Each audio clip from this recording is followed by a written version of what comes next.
Chengchai Mandarin. Kembali lagi di Chengchai Mandarin. Hari ini kita kedatangan tamu spesial. Dia adalah cewek cantik. Jadi hari ini Mandala Laoshi kayak gini nih, karena takut, karena tamu kita ini terlalu cantik ya. Masih muda, berbakat, pintar, cantik. Jadinya kayak gini nih Mandala Laoshi, buat mengimbangi. Jadi sedikit agak lucu-lucu lah. Hehe. Oke, langsung saja kita panggil siapa dia. Dia adalah Tada. Halo.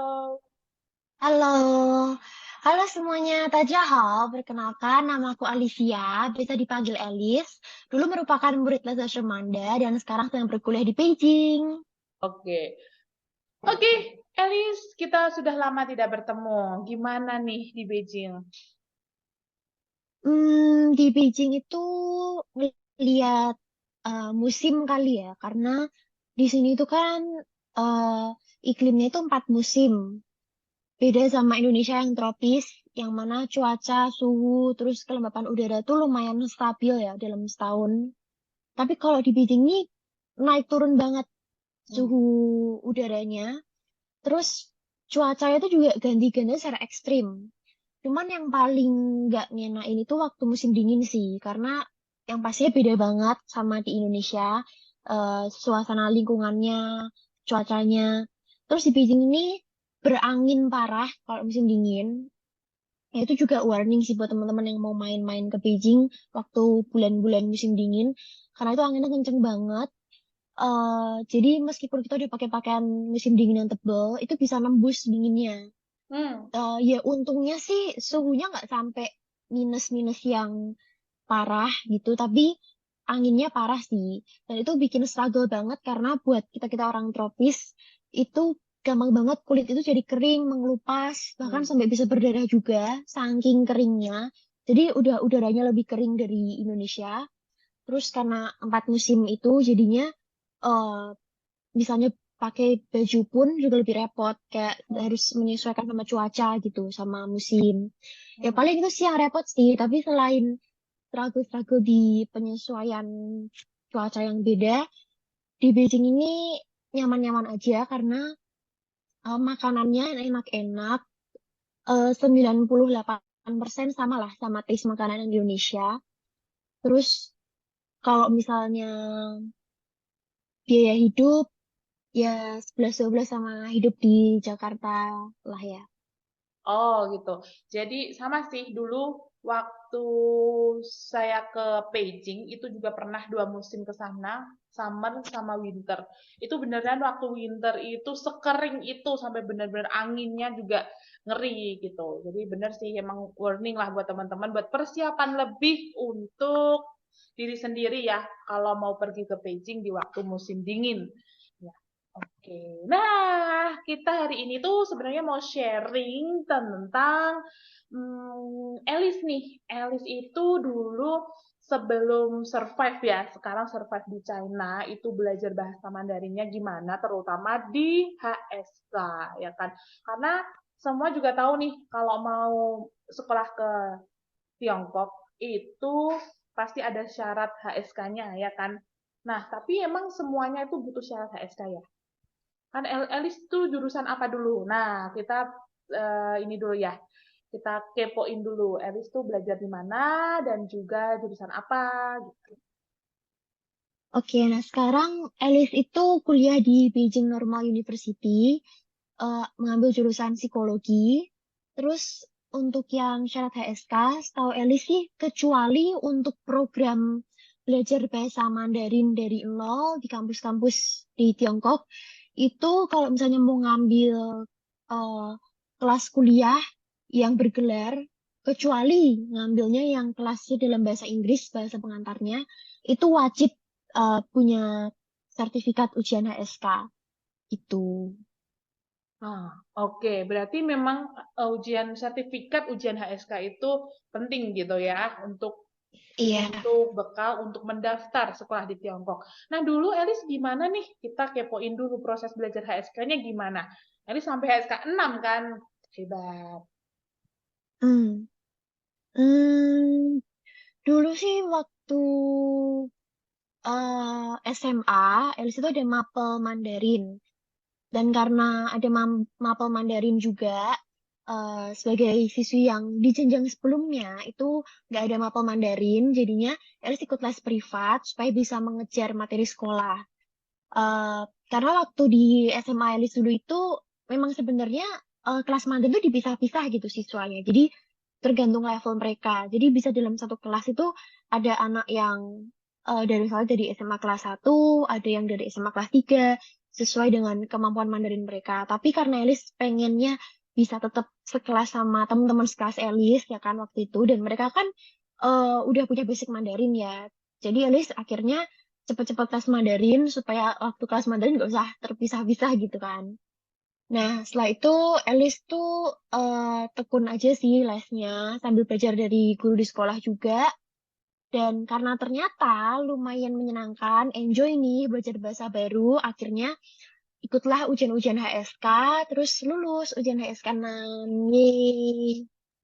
Yeay, mantul, mantap betul ya.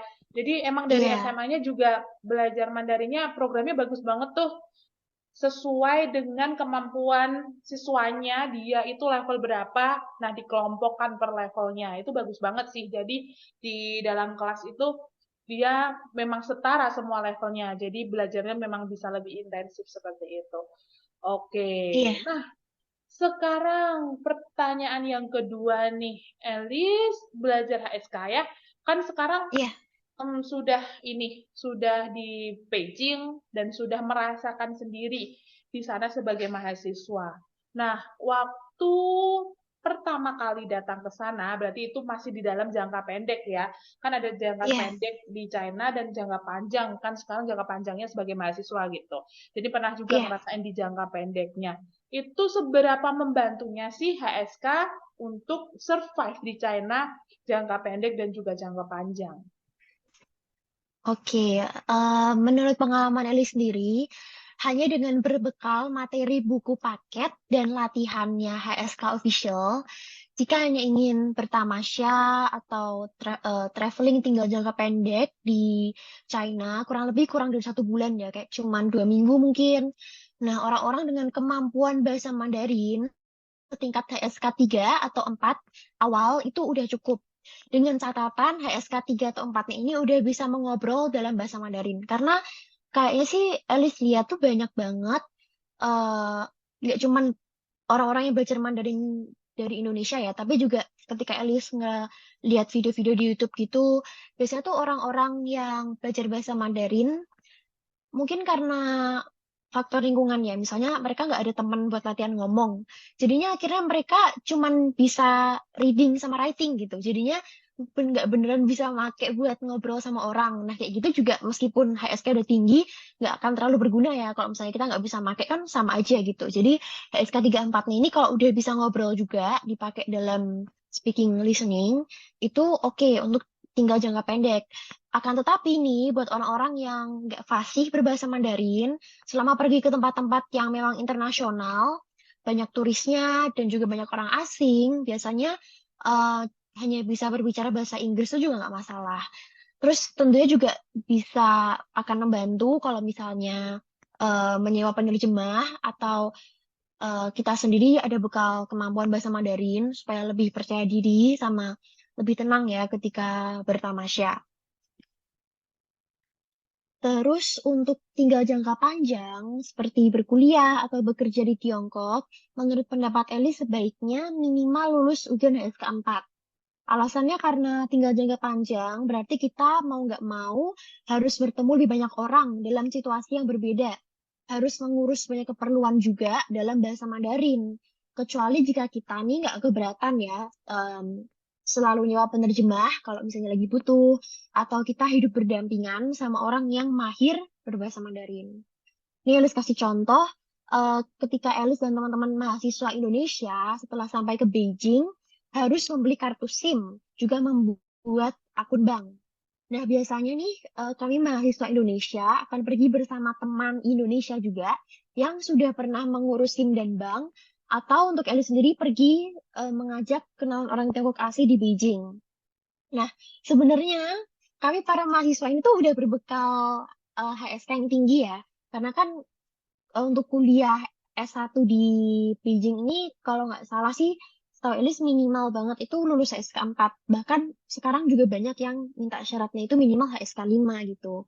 Nah, tetapi materi dan kosakata di buku paket HSK itu tidak mengandung informasi kosakata atau kalimat soal membeli SIM card atau membuka rekening bank atau misalnya pergi ke rumah sakit gitu kan yang benar-benar hal-hal yang sebenarnya kepake di kehidupan sehari-hari, tapi untuk yang kosakata-kosakata kayak gini tuh nggak ada gitu. Bahkan kosakata misalnya soal kayak di Cina nih kan trennya itu sekarang orang-orang pada apa-apa pesan secara online. Nah, itu juga nggak ada kosakata soal pesan online, ngambil paket, return paket gitu-gitu di buku HSK sih, seingat Elis nggak ada ya. Nah, selain itu tuh, jika ingin berkuliah atau bekerja dalam bahasa Mandarin, kita juga mau nggak mau harus belajar banyak sekali kosakata dan istilah baru sesuai dengan jurusan kuliah kita maupun pekerjaan kita. Misalnya, ini saat ini berkuliah jurusan psikologi kan, dan mata kuliahnya ada teori-teori psikologi, ada eksperimen, anatomi manusia, statistika, matematika, coding, komputer, dan lainnya ya. Nah, berarti Elis tuh perlu belajar kosakata dan istilah dalam lingkup matkul-matkul tersebut mau itu biologi, anatomi, matematika, komputer, untuk bisa memahami pelajaran, juga untuk bisa mengoperasikan komputer seperti program Microsoft ya dalam bahasa Mandarin. Karena komputer di sekolah kan pakai bahasa Mandarin ya, meskipun laptop kita nggak kita ganti ke Mandarin, tapi ketika ujian kan kita harus pakai komputer di sekolah. Jadi mau nggak mau juga harus belajar istilah-istilah komputer dalam bahasa Mandarin. Terus berdasarkan laporan ya dan juga curhatan yang Elis dengar, banyak mahasiswa asing yang kurang persiapan dalam poin tadi. Jadi belajar istilah-istilah kosakata sesuai jurusan mereka. Dan Elis pribadi meski sudah setahun berkuliah, eh, mungkin karena terdampak pandemi juga ya, jadi sempat online school selama 1 semester itu masih sering mendapati banyak aksara yang asing. Juga nggak jarang mahasiswa-mahasiswa asing itu ketika belajar membaca materi dalam bahasa Mandarin itu harus sambil buka kamus gitu untuk menerjemahkan huruf-huruf yang kita belum pernah ketemu sebelumnya. Jadi ya kesimpulannya untuk berkuliah dan bekerja yang mencakup bidang di luar materi ujian HSK eh, yang mana mayoritas hanya soal bahasa Mandarin dan budaya Tiongkok, belajar dari buku paket HSK aja itu sangat amat tidak cukup gitu. Jadi butuh tambahan materi lainnya. Dan untuk Roshimanda sendiri ini bagaimana nih pendapat soal seberapa membantu belajar materi HSK untuk tinggal di China? Oke, nah dari penjelasan Eris tadi ya, nah dari penjelasan Eris tadi tuh bisa disimpulkan sih sebenarnya ya, kalau Elis udah mencapai HSK 6 pun, itu nanti tergantung juga Elis itu masuk jurusan apa dan harus belajar lebih lagi gitu kan. Nah, Iya, jadi kalau untuk sekedar bisa survive hidup di sana untuk keseharian aja, itu sih kalau menurut Loshia itu HSK 4 aja sih udah cukup sebenarnya untuk kehidupan sehari-hari ya. Nah, gitu. iya, Tapi kalau untuk mengikuti mata kuliah, mengikuti kegiatan belajar mengajar atau bekerja, nah itu dia. Itu harus minimal itu HSK 5 lah ya. Karena HSK 5 itu kan kita belajar banyak sekali grammar yang nggak ada di HSK 4 dan juga kosakata-kosakata yang lebih luas lagi kan penggunaannya gimana kayak gitu. Baru dia bisa dimasukkan kosakata-kosakata di bidang tertentu kan gitu kan. iya, Nah, kalau cuma di 4 sih masih kurang untuk yang jangka panjang ya gitu minimal di iya, 5 lah. Ketika masuk HSK 6 itu kan sudah masuk mahir ya HSK mahir di mana itu levelnya udah tinggi yang udah masuk ke sastra sastra juga gitu kan. Nah, kalau itu khusus untuk itu nggak sih khusus untuk yang dia ke jurusan yang semisal untuk mengambil S2 yang master yang mau ambil jurusan pendidikan Mandarin. Nah, kayak gitu tuh. Nah, itu baru untuk amannya untuk ambil jurusan itu. Baru dia di HSK 6. Tapi kalau untuk ke jurusan yang lainnya, HSK 5 sih udah cukup ya. HSK 5 terus nanti dia akan belajar lagi kosakata kejurusannya gitu. Ya, betul. Ya Mm. sebenarnya gitu sih, kayak HSK itu cuman kayak pondasi bangunan gitu ya. Tapi setelahnya tuh kita harus belajar lagi kosakata yang beneran akan kepake di live, yang ada di buku paket gitu kan. Karena itu kan ujian tertulis juga ya. Jadi nggak mungkin mereka tiba-tiba di soal ujiannya ada soal pertanyaan kayak bagaimana cara mengurus akun bank gitu. Jadinya Iya, nggak mungkin ditanyain ya kan. Tapi di real life kita mau tinggal di Tiongkok kan pasti bikin akun bank ya kan. betul. Jadi sebenarnya esensial penting, Ya, tapi nggak ada di buku HSK. Jadinya HSK itu jangan kita jadiin kayak patokan. satu-satunya bekal kita Hmm. sih. Iya, Hmm. betul sekali. Jadi ada SK, ada juga daily life yang kita harus pelajarin gitu kan, yang sesuai yang benar-benar Iya, dibutuhkan di sana. Seperti tadi Ali sudah sebutkan kartu SIM, terus mengurus akun bank, terus nanti kalau perpanjang visa kita harus ke kantor iya, imigrasi, ke kantor polisi untuk perizinan surat tinggal lah, perizinan kalau iya, kita mau tinggal di luar sekolah, itu semua kan di luar cakupan dalam buku materi HSK nggak ada itu semua iya. gitu kan ya. Betul. Jadi harus Mm-mm. belajar juga daily life-nya di sana itu butuhnya apa aja gitu kan. Seperti contohnya kita ambil contoh di kehidupan keseharian yang gampang nih. Pasti di sana Elis kan juga udah terbiasa nih beli online Taobao ya kan. Iya, Ya enggak, dari situ pun pasti kan juga belajar banyak banget kan tentang refund lah, gimana kita top up lah, kayak gitu kan. iya, Ngobrol sama penjual gitu kan, beda kan. iya. Oh, Hmm. terus itu grammar tertulis sama Hmm. grammar orang ngechat, orang ngomong itu juga beda. Jadi Hmm. selain HSK, butuh banget bekal HSKK juga gitu. Oh, KSKK-nya itu juga penting ya, karena Iya, iya betul. Jadi kita nggak cuma di materi kita writing, listening, reading, tapi juga prakteknya kita, gimana kita mencerna semua betul. itu, terus outputnya di ngomong kan gitu kan. Iya. Oke. Lalu pertanyaan selanjutnya nih, dari tadi kan kita udah sharing tentang gimana sih pentingnya mempersiapkan kemampuan kita di bahasa Mandarin ini. Nah, Eli sendiri sebelum mendaftar sampai berangkat ke Beijing itu ada persiapan apa aja? Selain tadi di awal udah cerita, jadi dari SMA ada kelas Mandarin, terus les privat. Nah, Eli sendiri nih meskipun agak terlambat sih ya, karena mulai belajar HSKK dengan sungguh-sungguh itu baru sejak HSK 5. Itu pun karena waktu Elis mau ujian HSK 5 sekitar tahun 2021 sudah diwajibkan mengambil tes HSK atau tes tertulis bersamaan satu paket dengan tes speaking, yaitu tes HSKK. Jadi ini ya agak spill sedikit ya. Kalau misalnya nggak wajib, mungkin nggak bakal nyiapin juga gitu ya. Bakal lebih asal-asalan gitu. Dan kayaknya nggak sedikit juga orang yang menganggap HSKK tuh serem gitu ya, momok gitu. Jadinya banyak yang eh, agak takut mempersiapkan atau malas mempersiapkan. Cuman baru mulai mempersiapkan ketika udah wajib nggak sih? Gimana deh menurut lo, Sumanda? Iya, bener. Karena biasanya nih, kalau dulu kan banyak banget yang sebenarnya itu dari TK bahkan ya atau dari SD udah belajar bahasa Mandarin di sekolah. Cuman ya udah sekedar belajar aja. Kalau nilainya jelek pun karena kebanyakan ya, kebanyakan itu murid-murid tuh ada bilang belajar dari kecil tapi nggak bisa apa-apa gitu.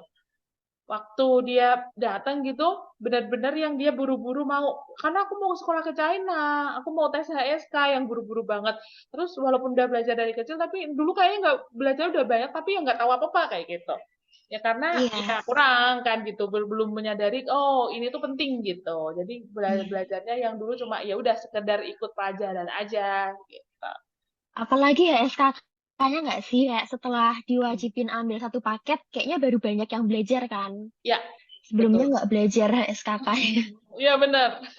Jadi kayak jadi momok tersendiri kayak bener-bener aduh susah banget nih susah banget gitu padahal kalau kita terbiasa latihan juga ya jadi nggak cuma belajar kontekstual buku juga tapi juga harus banyak prakteknya ngomongnya gitu. Nah, dari situ. Kalau udah terbiasa mah udah gampang ya. Ya kan Eli sekarang pasti Iya. ngerasa SKK udah lewat gitu. Nah, ini Elis lanjutin ya. Nah, karena eh, akhirnya wajib kan ambil tes TSK sama SKK satu paket. Jadinya eh, apalagi waktu itu karena Elis mau tes SK 5, jadi begitu Elis pertama kali ikut tes SKK harus ambil yang Kauji kan yang advance. Jadinya hmm, waktu itu sih lumayan ketar-ketir, tapi di saat yang bersamaan Elis juga agak pasrah karena waktu itu Elis lagi SMA kan, dan SMA itu eh, pas kena online school juga, jadi sibuk banget kan. Jadinya Elis ya cuman bisa belajar Mandarin ketika jam les, jam pelajaran di sekolah, maupun ketika ada waktu luang yang mana tuh terbatas. Jadinya Elis secara garis besar nih hanya mengandalkan materi dari buku panduan HSK dan HSKK resmi. Nanti mungkin bisa ditampilkan gambarnya ya.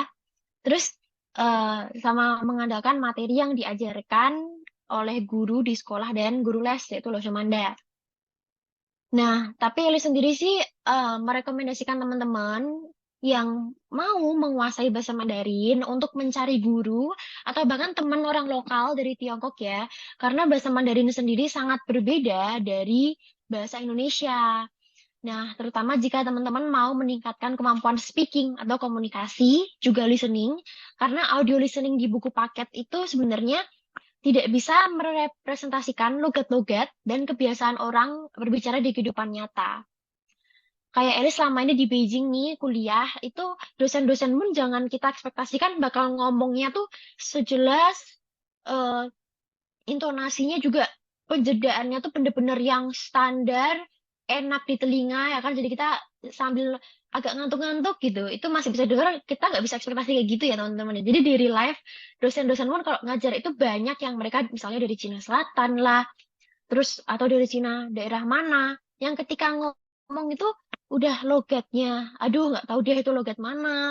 Terus kosakatanya campur-campur. Jadi biasanya tuh ada dosen yang ngomong itu dicampur sama kayak akiran-akiran atau imbuhan yang sebenarnya tuh nggak standar itu dari bahasa daerahnya mereka. Apalagi yang namanya orang native ya, kayak kita nih orang native Indonesia, kita kalau ngomong bahasa Indonesia itu kan bagi orang asing kedengarannya kayak rap. Nah sama, kita dengar orang Tiongkok asing ini ngomong juga kayak nge-rap. Jadi penting banget nih persiapan SKK meskipun kalian eh, mungkin cuman seperti Elis ya, cuman maksimalin belajar dari buku paket aja. Tapi eh, kalau misalnya nggak belajar SKK sama sekali, menurut Elis, kalau misalnya mau ke Tiongkok ya itu, aduh, struggle banget sih. Kalau menurut lo Manda gimana nih, yang udah pernah tinggal di Tiongkok juga? Yap, betul sekali. Kalau Elis lebih hebat sih. Kalau dulu langsung tuh ke China waktu 2016. Itu waktu itu lulus kuliah S1 di Indonesia ya, dan berbekal HSK 4. Nah, jadi waktu di awal itu benar-benar ngerasa kayak, karena kita dihadapkan keseharian kita, dari kita bangun sampai nanti tidur, kita kan ketemunya native ya di sana ya. Nah, dosennya, dari dosen, dari orang sekitar, ngomongnya itu, apalagi langsung di selatan, di Sichuan, nggak di Beijing. Kalau di Beijing masih oke mungkin ya, karena Putonghua-nya kan lebih標准, lebih standar gitu. Nah, di selatan, karena di selatan itu banyak sekali dialek, jadi benar-benar yang, apa sih ini ngomongnya gitu. Kayaknya selama ini belajarnya nggak kayak gini deh, gitu loh. Iya, seketika Iya. bersyukur ujian HSK, audionya ternyata benar-benar enak gitu ya Iya, dibandingin benar sekali di di real audio life. itu enak, betul. Terus ngomongnya pelan gitu kan. Padahal waktu Iya, dulu kita belajar, apa sih ngomong kok cepet banget gitu, pelan dikit gitu loh. Masih iya, kayak gitu ya. Padahal di real life-nya lebih ngerap gitu. iya. Udah gitu, apalagi kalau yang mereka koinnya tebel dan bukan dari Cina Utara, wow, itu ngomongnya udah kayak meliuk-liuk, ya kan, ngeliuk-liuk nge-rap, tapi masih plus imbuhan-imbuhan kita nggak ngerti gitu ya. Yang mana Elis sendiri ini ada cerita lucu ya, intermezzo sedikit. Jadi Elis waktu itu kelas human resource. Kelas human resource itu ini kelasnya tuh yang kelas bebas bisa dipilih dari anak-anak semua jurusan gitu kan. Jadi campur-campur teman-temannya. Nah, waktu itu di sebelah Elis itu ada anak dari jurusan sastra, sastra Mandarin, cewek. eh, dan waktu itu tuh kita dosennya di kelas human resource itu selalu ganti. Jadi setiap kelas itu dosennya beda-beda gitu yang ngisi. Nah, suatu waktu tuh ada dosen cowok, dia itu wow, nggak tahu dia orang mana, tapi memang di awal kelas dosen ini tuh dia warning bahwa dia itu bukan orang Cina Utara, dan dia ngomong katanya dia kalau ngomong memang cenderung cepat gitu. Jadi katanya dia minta maaf kalau misalnya dia nge-rap terus kita nggak mudeng. Nah, tapi nggak taunya nih beneran dong, waktu pelajaran tuh udah cepetnya nggak karu-karuan, rasanya kayak dia nggak nambil nafas ya waktu ngomong, dan dia logatnya tuh nggak tahu gitu logat dari mana, yang bener-bener kayak rasanya tuh dia ngomong Mandarin tapi nggak kayak ngomong Mandarin gitu, kayak rasanya kita ikut kelas nih eh harusnya dalam bahasa Mandarin tapi kok dosennya ngomong bahasa Jawa misalnya gitu, jadinya kayak hah gitu bingung gitu kan, paling cuman satu dua kata doang yang mirip nih sama bahasa Indonesia kita masih bisa paham, tapi rasanya dosennya ngomong bahasa Jawa gitu sama sekali nggak ngerti, kayak ini kayak bukan Mandarin. Nah terus Elis tanya lah temen sebelah Elis nih yang cewek anak sastra. Terus tanya, itu dosennya orang mana sih, logat mana sih, kok nggak jelas banget gitu yang ngomongnya. Kayak Elis sama ke dia ngomong, ini aku sampai nggak bisa denger loh, dosennya tuh ngomong apa, bener-bener sama sekali nggak mudeng. Terus dia ngomong, aku sendiri nggak tahu dia logatnya logat mana. Terus katanya, memang dia sendiri katanya juga susah untuk memahami dosennya ngomong apa. Jadi orang native pun nih, yang dari kecil, dari masih di perut mama sampai lahir sampai gede di Tiongkok pun ketemu orang yang kalau ngomongnya cepet dengan logat bahasa daerah yang mereka nggak kenal itu juga bisa nggak mudeng. Jadinya tuh sepenting itu buat kita benar-benar mempertajam skill Mandarin kita apalagi listening speaking, karena kejadian-kejadian seperti itu tuh akan terjadi jauh lebih sering daripada yang kita ekspektasikan ya. Betul, Kalau cuma betul. sendiri pernah nggak sih punya pengalaman kayak gini? Bener, bener banget pernah. Kalau los kebalikannya, dulu pernah ada dosen yang dia berasal dari utara, Tiongkok Utara, tapi dia yang pakai Tiongkok Utara, tapi dialek di Tiongkok Utara. Jadi bener-bener Hmm. yang dia banyak banget erhwain. Ya, erhwanya itu bener-bener yang kayak wow, banyak banget kayak gitu. Terus yang eh, cepet ngomongnya bener-bener nge-rap banget seperti yang kamu bilang. Gitu. Kayak dia tuh cepet banget ngomong-ngomong terus gitu kayak apa sih kayak gitu. Makanya kalau dia juga dari awal udah ngomong dulu, nanti kalau kalian nggak ngerti, kalian tanya lagi gitu. Nah, makanya kita mau aja, mau tanya, jangan malu gitu. Karena itu kan nanti menyangkut nilai kita juga ya, kalau kita nggak ngerti waktu ujian ngerjain, nah itu kan repot gitu. Jadi ditanyain aja kayak gitu. Nanti dia akan mau jelasin lagi kok. Nah, itu dia berhubungan lagi kan kalau semisal skill skill apa namanya speaking kita kurang juga, kita mau nanya juga kan, aduh, nanyanya gimana ya, kan gitu juga kan. Iya. Gitu. Nah, ini kayaknya di Tsingcoy Mandarin nih, di Chengsai Mandarin bisa ada kelas speaking ya, Laushe? Ada, kelas speakingnya kebetulan kita benar-benar rancang yang sesuai dengan kebutuhan kalau di sana gitu. Jadi yang sesuai standarnya yang kalau di sana seperti tadi kan Aris bilang nih, kita perlu ngurus kartu SIM lah, kartu SIM di sana kan ngurusnya nggak segampang kita di Indonesia beli ke counter, beli beli kartu SIM udah kelar gitu kan ya. Nah, Iya. registrasinya kan ada. Nah, gimana cara registrasinya? Kayak gitu kan perlu perlu apa namanya prosesnya itu kan. Nah, prosesnya itu juga kita sebagai orang asing biasanya pakai paspor gitu kan atau kita minta bantuan orang lokal kalau kita punya punya temen mereka bisa bantuin registrasiin pakai Shunfencheong, pakai pakai KTP dia. Nah, itu kan kalau kita nggak belajar dari yang realnya itu kita butuhnya kosakata kayak gimana aja sih itu kan susah ya. Nah, gitu. Iya. Masih harus cari-cari gimana sih cara ngomongnya gitu. Nah, jadi kita Hmm. memberikan bekal materi-materi yang dibutuhkan dan yang nantinya dibutuhkan di sana untuk survive di China. Hmm. Nah, bisa dijelasin tuh Laushe, sama bisa dikasih posternya mungkin ada kelas apa aja level-levelnya mungkin, terus Hmm. programnya buat temen-temen yang nonton video ini mungkin tertarik. Betul. Yes. Kalau untuk speaking itu dia levelnya totalnya ada 4, cuma ada 4 aja. Level 1 sama sampai 4. Kalau HSK kan level 1 sampai 6 ya sekarang. Sudah sampai 9 yang terbaru, tetapi kan kurikulumnya dan macam-macamnya belum belum benar-benar yang Iya. resmi keluar banget seperti buku HSK yang 1 sampai 6 sudah kita kenal selama ini. Nah, tapi kalau si speaking ini itu level 1 sampai 4, di mana dari level 1 ini itu kalau kita selesai belajarnya itu setara dengan kita kalau belajar sampai HSK 3 gitu. HSK 1 sampai HSK 3. Lalu nanti di level 2 yaitu HSK 3 sampai HSK 4 lebih lah sampai 4B. Sebenarnya HSK 4 itu kan juga A sama B. Level Iya. A sama B aja kan rasanya beda kan. Di B itu jauh lebih Iya. susah. Nah, kayak gitu, betul sekali. Nah, jadi dia disesuaikan dengan grammar-grammarnya juga. Di speaking itu juga ada grammarnya. Nah, tetapi dia benar-benar direalisasikan seperti yang apa yang kita butuhkan yang ada di sana.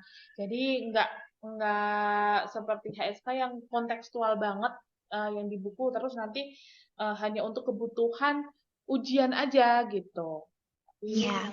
ya yang bisa dipraktekkan langsung secara langsung dan kita kombinasikan juga nih kalau semisal buat teman-teman yang bukan buat emang tujuannya bukan belajarnya itu memang buat mengasah skill speakingnya tapi bukan buat tinggal di China gitu ya. Nah, itu juga kita Iya. kombinasikan dengan yang di Indonesia juga. Jadi semisal nih contohnya kita ke potong rambut gitu, mau ke barbershop Iya. atau ke salon gitu. Kalau yang di China itu biasanya mereka ada yang ada fasilitas apa aja yang di Indonesia tuh nggak ada gitu ya. Nah, kita juga masukkan juga Iya. tuh kalau yang di Indonesia biasa untuk yang bisnis juga ada. Jadi untuk yang keperluan nantinya, oh aku mau jadi seorang penerjemah atau yang memang sudah bekerja ya. Nah, nanti untuk bisa ngobrol sama atasannya, itu speakingnya kita kombinasikan dengan kebutuhan-kebutuhan bisnis, kebutuhan-kebutuhan bekerja, kosakata yang digunakan itu berbeda. Begitu. Oke, mantep banget ya. Tuh teman-teman jangan lupa daftar.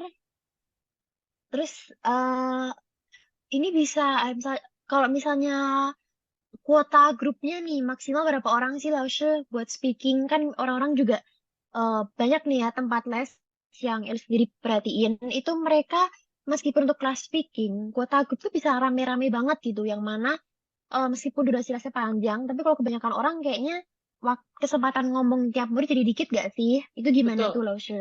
betul banget. Kalau di Chencai Mandarin ini satu kelas itu maksimal 5. Karena memang kita nggak mau ya terlalu banyak.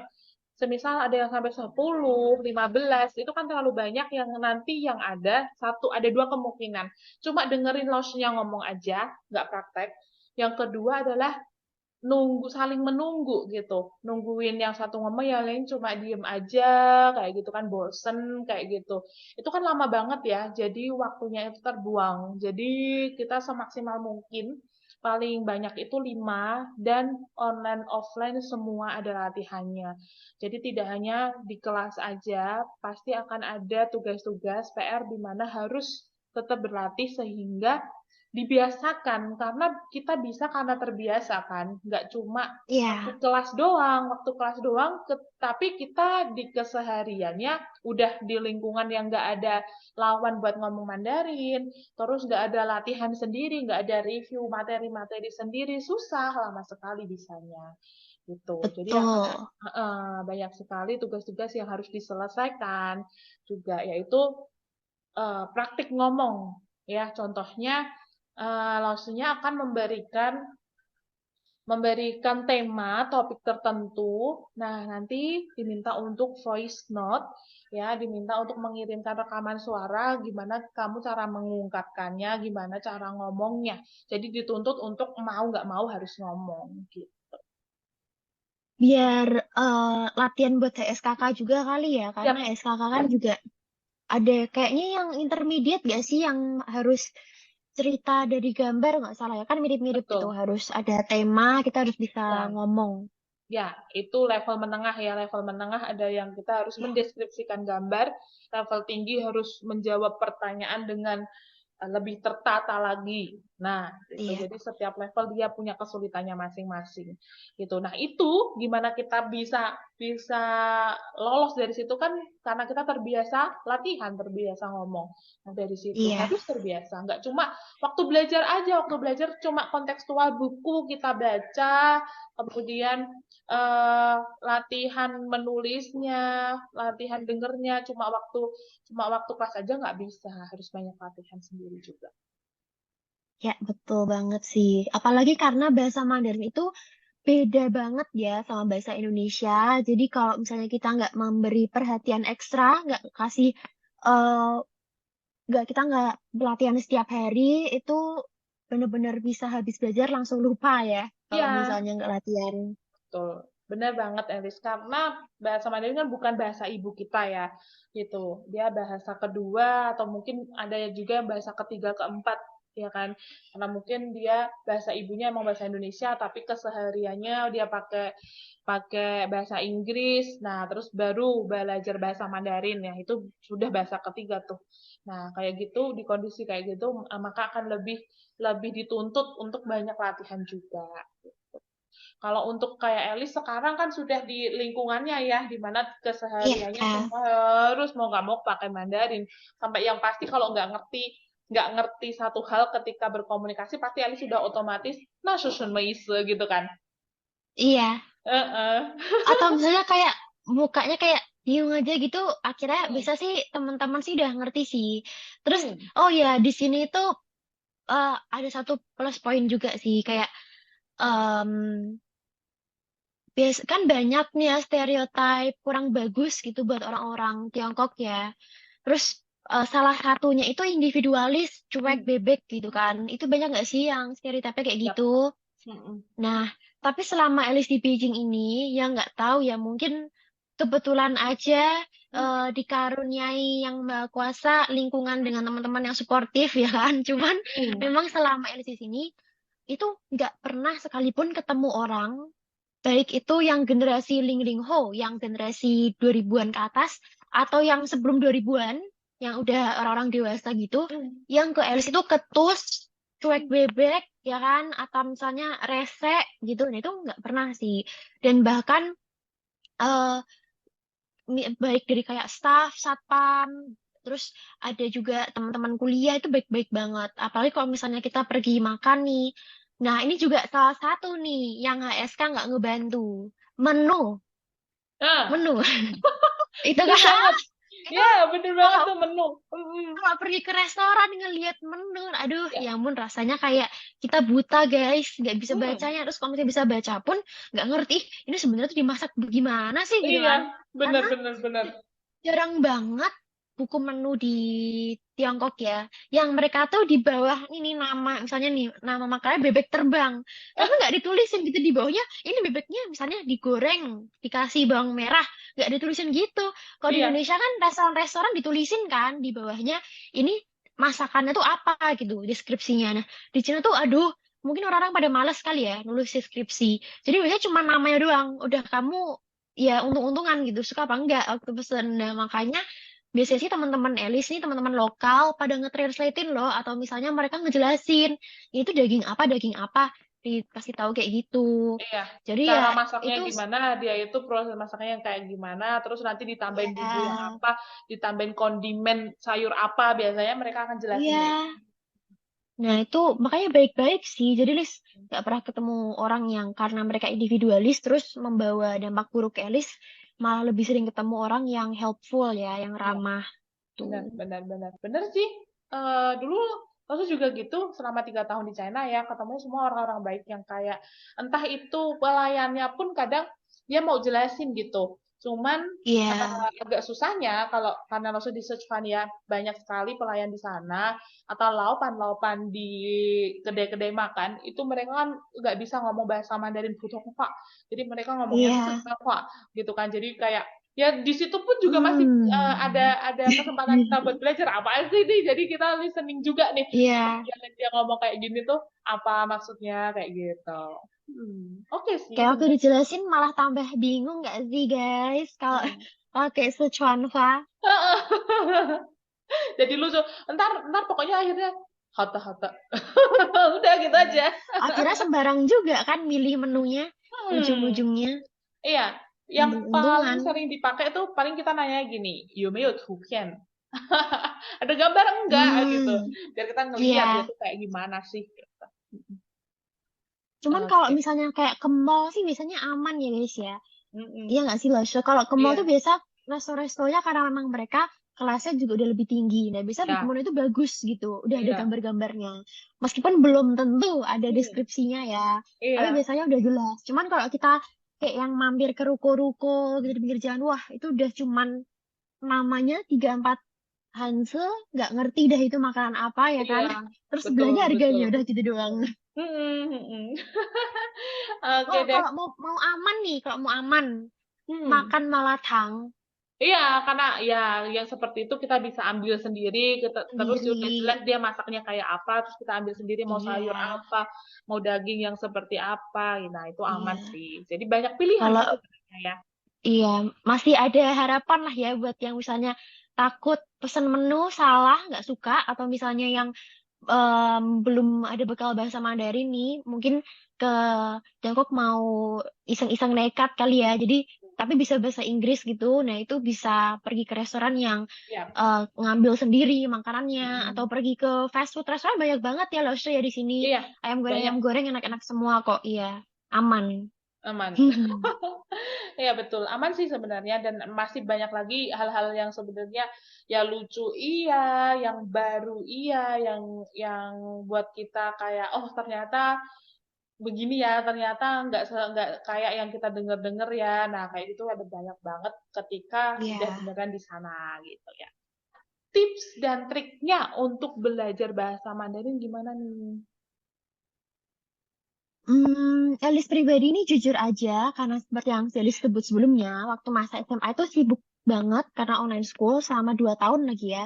Jadi banyak materi sekolah yang harus Elis pelajari sendiri atau review berkali-kali sendiri. Karena kelas online itu jujur saja nih banyak kendala. Kayak di Indonesia kan sering wifi lemot, mati Hmm, listrik gitu-gitu kan. Jadi belajar mengajar itu biasanya tidak bisa efektif offline school atau sekolah hmm, luring. Jadi hmm, Elis nih hanya misalnya nih beberapa hari menjelang tes HSK itu mengerjakan soal tes HSK tahun-tahun sebelumnya em, yang disediakan oleh Loshimanda. Nah, tapi itu pun jarang sekali karena ada keterbatasan waktu dan juga tenaga ya. Tapi menurut Elis nih mengerjakan soal-soal tes HSK yang sebelum-sebelumnya itu bermanfaat banget supaya kita tuh terbiasa sama tipe soal ujian dan latihan manajemen waktu. Nah, lalu untuk melancarkan nih listening speaking buat bekal HSKK, Elis tuh berusaha mencari teman-teman lokal dari Tiongkok. Itu biasanya pakai apps language exchange gitu. Ada banyak itu di Google Play atau di App Store ya. Nah, atau juga dari QQ. Nah, QQ ini salah satu aplikasi chatting di Tiongkok yang mana Elis sendiri sekarang untuk kuliah itu banyak banget grup chat kuliah itu pakainya QQ bukan WeChat. Entah kenapa juga sih. Mungkin fiturnya lebih banyak kali ya kalau QQ buat eh, sekolah. Kayak mereka ada fitur kasih pengumuman, terus ada fitur ngumpulin tugas juga deh kayaknya deh. Fiturnya banyak QQ. Nah, terus Elis tuh cari teman Cina dari situ. Terus setiap kali mau belajar nih, membaca teks yang panjang, Elis tuh juga bisa minta tolong sama teman lokal. Tapi ini cari yang logatnya standar ya, yang misalnya dari Beijing dan sekitarnya, untuk mengirimkan Elis voice note. Jadi sebagai panduan Elis membaca dengan nada, intonasi, dan jeda yang tepat. Nah, sekaligus juga bisa sama teman-teman lokal, chatting ataupun call. Nah, dua tips yang Elis gunakan ini, menurut Elis sih jalan yang sangat signifikan ya untuk belajar Mandarin. Kalau Sumanda sendiri ini ada tips belajar Mandarin apa aja nih? tips Mandarin, belajar bahasa Mandarin ya dari kelas satu itu tadi seperti yang Alis bilang. Kita ada tutor juga, pasti ada lawannya, entah itu tutor, entah itu guru, entah itu teman Iya, yang bisa kasih feedback ke kita. Oh, ini tuh bukan gini, yang tepat itu seperti ini gitu. Jadi kita ada yang ngoreksi gitu. Nggak cuma kita belajar sendiri doang. Karena bahasa Mandarin itu nggak bisa kalau kita cuma belajar sendiri yang eh, semisal dari nol gitu ya. Nah, belajar sendiri kan nggak ada yang ngoreksi nih, ini nadanya itu misalnya ada dua, oh harusnya sampai yang kurang sedikit lagi, naik sedikit lagi, kayak gitu. Nah, itu mungkin entah dari native speaker atau teman yang dari Tiongkok atau tutor atau guru gitu ya. Nah, lalu yang kedua itu banyak-banyak listening, banyak-banyak reading. Dua itu. Nah, kan ini listening dari banyak hal ya. Kita nggak cuma dari buku, misal buku HSK. Nah, kita latihan listeningnya itu nggak cuma dari itu aja. Kita juga bisa dengerin lagu-lagu bahasa Mandarin. Dari kita listening, kan pasti kita juga mau tahu nih ini artinya apa. Nah, di situ kita juga belajar kosakata baru lagi, ya kan? Lalu kita juga bisa lihat konten-konten bahasa Mandarin. Ada banyak sekali sekarang platform yang menyediakan banyak konten ya. Nah, entah di Douyin atau di TikTok dan macam-macam. Douyin, TikTok, Iyang ya, gitu kan. Heeh. Dan YouTube atau yang lainnya. Nah, itu tuh. ya sama ngerjain soal HSK, soal ujian HSK ya, Betul. supaya Mm-mm. bisa manajemen waktu. Sebenarnya sih lebih ke manajemen waktunya ya, Ya, karena buku latihan HSK tuh sudah menyerupai ujian, tapi ya. biasanya kita kalau ngerjain buku latihan itu jumlah soalnya tuh nggak sebanyak yang ujian sebenarnya kan ya. Jadi kita nggak akan terlatih untuk bisa menyelesaikan soal-soal tersebut dalam Ya, waktu yang ditentukan untuk syarat ujiannya supaya bisa lulus gitu. ya. Kalau untuk tips tips dan juga trik untuk lulus HSK, nah itu dia betul sekali kata Elis, yaitu untuk banyak banyak banyak banyak latihan soal. Karena kalau semisal waktunya panjang, ya kita punya waktu durasi panjang untuk belajar. Semisal kita mau lulus HSK 5, kita masih ada waktu 1,5 tahun, nah atau 1 tahun. Nah itu bisa kita belajar sambil belajar buku paketnya. Karena di buku paket kita Ya, akan ya belajar lebih detail tentang kosakata, tentang grammar dan lain-lain. Tetapi kalau waktunya pendek, nah kita hajar terus dengan latihan soal. Latihan soal itu pun setelah kita kerjakan juga nggak cuma kita koreksi, itu betul, itu salah, selesai. Enggak. Tapi harus kita analisis salahnya di mana, lalu bacaan itu di dalamnya ada kosakata-kosakata apa yang kita nggak tahu, kita cari tahu. Nah, gitu. Cara iya, penggunaannya gimana dan lain-lain. Itu adalah cara yang paling, paling, paling efektif dan juga berguna sekali. oke. Oke, betul sekali. Jadi banyak banget tips dan triknya ya yang sebenarnya kita nggak sadar gitu. Oh, ternyata harus begini ya, ternyata harus begitu gitu. Iya. Jadi terima kasih sekali Elis hari ini sudah memberikan tips dan trik yang sangat berguna dan juga sharing, membagikan pengalaman dan juga pengetahuan baru buat kita semua. Semoga Elis di Beijing sehat-sehat selalu, kuliahnya Amin. lancar, ya lalu banyak banyak banyak teman yang bisa membawa Elis sebagai pribadi yang lebih berkembang lagi, Amin. ya menjadi Elis yang lebih sukses lagi. Banyak Amin. Iya. teman-teman yang sayang dan juga bisa bersama Elis di sana menjadi kesan yang, oh aku selama kuliah di China, kuliah di Beijing itu adalah pengalaman yang tidak terlupakan seumur hidup. Karena masa-masa Hmm. kuliah, apalagi kalau di luar negeri ya, itu benar-benar masa-masa yang indah sekali. Nanti kalau kita udah masuk ke dunia kerja, benar-benar pengen banget kembali ke masa-masa itu. Jadi pakai di masa itu nggak cuma buat belajar di sekolah, di kampus, tapi juga di luaran juga. Karena kita akan belajar banyak banget di luar. Sisi Oke. Elis.